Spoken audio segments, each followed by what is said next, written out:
అన్ని వయసుల వారిలో పెరుగుతున్న మానసిక సమస్యలు, కొందరు ఆత్మహత్యకు ప్రేరేపిస్తున్న మానసిక రుగ్మతలు, ఇలాంటి వారికి కౌన్సిలింగ్ ఇచ్చేందుకు ప్రభుత్వం కాల్ సెంటర్ల ఏర్పాటు, టెలి మానసను సంప్రదించిన 47,000 మంది బాధితులు. అయితే ఒత్తిడి లేదంటే నిరాశతో ఇలాంటి ఇబ్బందులు పడుతున్నారన్నటువంటి వార్తని హైలైట్ చేశారు. అయితే కిర్గిజిస్తాన్లో తెలుగువారు సురక్షిత, మెడిసిన్ చదువుకు వెళ్లిన 4 ఆంధ్రులు సురక్షిత ప్రాంతాల్లోనే ఉన్నారు.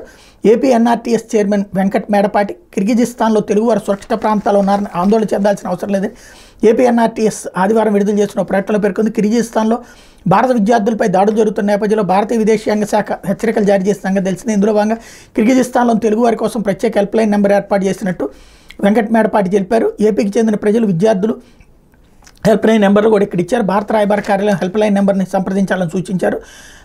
ఈమెయిల్స్ ద్వారా కూడా సంప్రదించవచ్చని పేర్కొన్నారు. భారత విదేశాంగ శాఖ హెచ్చరికలు జారీ చేసిన నేపథ్యంలో ముఖ్యమంత్రి వైఎస్ జగన్మోహన్ రెడ్డి ఆదేశించారు. ఏపీఎన్ఆర్టీఎస్ ఎప్పటికప్పుడు కేంద్ర ప్రభుత్వ ఆదేశాలకు అనుగుణంగా పరిస్థితిని తెలుసుకుంటున్నట్టు చెప్పారు. ఇప్పటివరకు మెడిసిన్ చదివేందుకు వెళ్ళిన 4 తెలుగు విద్యార్థులు ఉన్నట్టు తెలిసిందని, వీళ్ళంతా క్షేమంగా సురక్షిత ప్రదేశాల్లో ఉన్నట్టు చెప్పారన్నటువంటి వార్తని హైలైట్ చేశారు. లేకపోతే